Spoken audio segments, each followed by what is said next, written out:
Jotono lam chau sao rajahani khupo channel dekhiye aini mukhe dobin chongpring se Mizoram, Assam, Tripura, Manipur, Indian phathar tonai, Bangla haktor, Myanmar haktor, joto kobru saye tongnai, bru rao, haktor juda juda wa kobru khupono nawnai sawe tongnai rono masir moke bose. Tini Tripura wa Amit Shah phaye kau samar ono chongrai sachinti paitha jara Hindi baike bungsaye tomak nana remba kobru baike tini spaye saknaria rasbasa himamano Hindi baike boro saye tongo मंच पर उपस्थित त्रिपुरा राज्य के लोकप्रिय मुख्यमंत्री श्रीमान माणिक शाह जी, गृह मंत्रालय में मेरे साथी मंत्री श्री बंडी संजय कुमार जी, त्रिपुरा के पूर्व मुख्यमंत्री और लोकसभा में मेरे साथी श्री विप्लव कुमार देव जी, श्री राजीव भट्टाचार्य, संसद सदस्य राज्यसभा श्रीमती महारानी कृति सिंह देव बर्मन जी, सांसद लोकसभा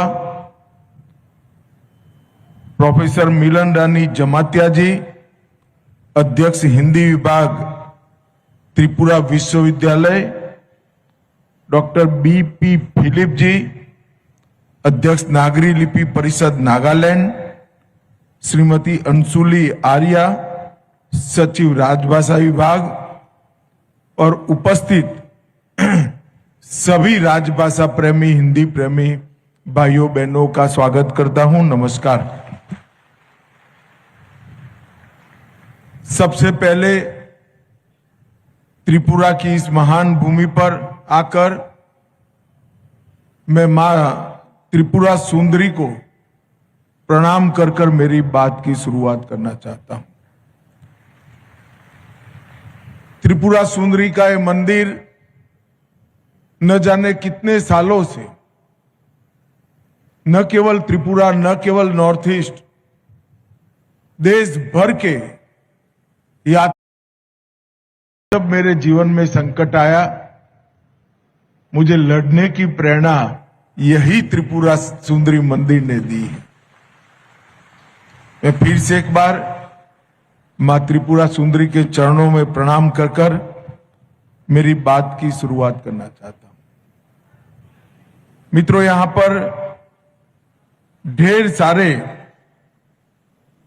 राजभाषा का महत्व समझने वाले उत्तरी क्षेत्र के, पूर्वोत्तर के और पूर्वी क्षेत्र के ढेर सारे महानुभाव वहां पर उपस्थित हैं।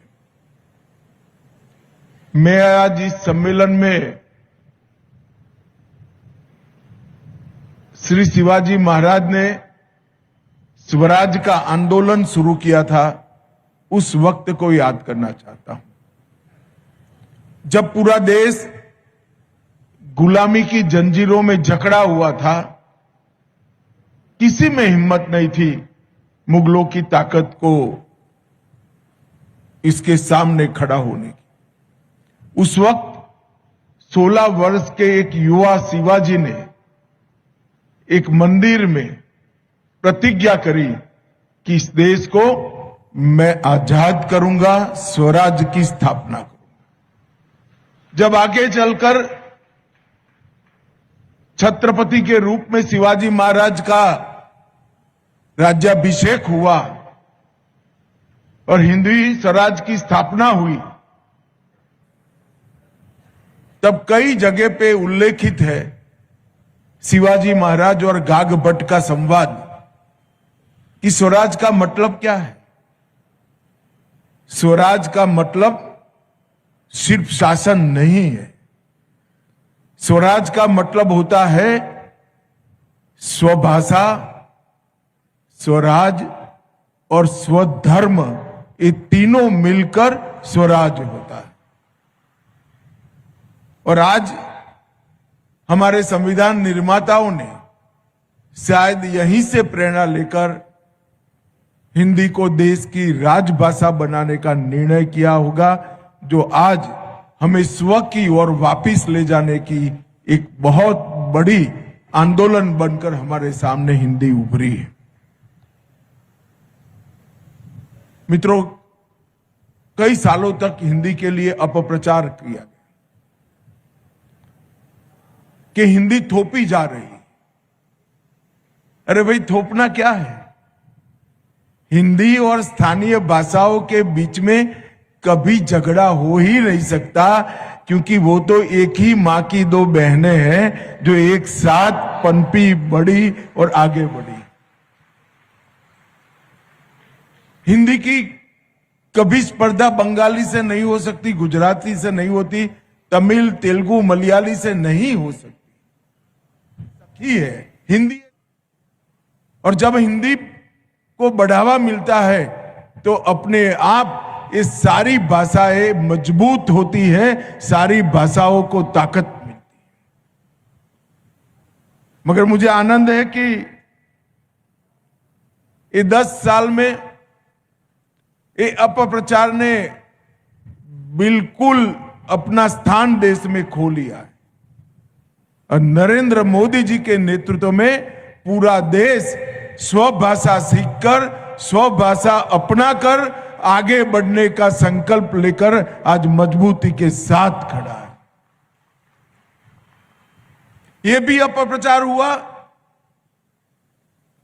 कि अपनी भाषाओं का बढ़ावा देंगे तो हम विकास से दूर हो जाएंगे, अनुसंधान से दूर हो जाएंगे, विश्व में अलग थलग पड़ जाएंगे।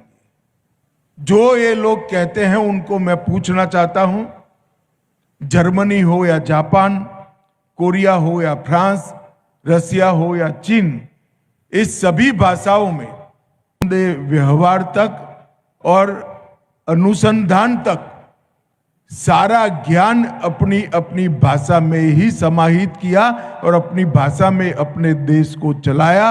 और ये सारे देश विश्व के विकसित देशों की गिनती में। कोई भी देश की अपनी भाषा उसको विकास से महरूम नहीं रख सकते, विकास से दूर नहीं ले जा सकती। जो भी देश अपनी भाषा में अपना व्यवहार करता है उसका विकास अधिक होता है, क्योंकि किसी भी बच्चे को अगर कोई भी चीज सरलता से समझानी है तो वो सरलता से समझाने का माध्यम उसकी मां की भाषा ही हो सकती है और कोई भाषा नहीं हो सकती। आप भी जब किसी और भाषा बोलते होंगे, अगर आप बंगाली बोलते हैं तो पहले आपका दिमाग बंगाली में अनुवाद करेगा, फिर इसका जवाब बंगाली में तैयार करेगा और फिर अन्य भाषा में भाषांतरित कर कर वो बोलेगा। अगर ये बात बच्चे को करनी पड़ती है तो इसकी सीखने की क्षमता 1/3 हो जाती है।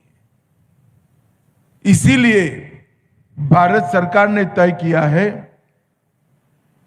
कि बच्चों की प्राथमिक शिक्षा अपनी भाषा में होगी, अपनी भाषा में ही बच्चे प्राथमिक शिक्षा पूरी करेंगे। आज अच्छा हुआ अंशुली जी ने डॉक्टर बीपी फिलिप को यहां पर बुलाया है। उन्होंने नागरी लिपि के महत्व को बहुत सुंदर तरीके से समझाया। विनोबा भावे जी ने अपना पूरा जीवन नागरी लिपि के प्रचार प्रसार में खर्च किया। आचार्य भावे ये भारतीय भाषाओं के बहुत बड़े समर्थक थे, बहुत बड़े प्रशंसक थे और बहुत आग्रह से भारतीय भाषाओं के प्रचार प्रसार का काम करते थे। उन्होंने 2 कदम आगे जाकर सोचा कि इस देश में कई भाषाएं तो हैं जिनकी लिपि है, मगर कई सारी बोलियां भी है जिसकी लिपि नहीं है। तो ये बोलियों को भी संभालना चाहिए, बोलियों को भी संग्रहित करना चाहिए।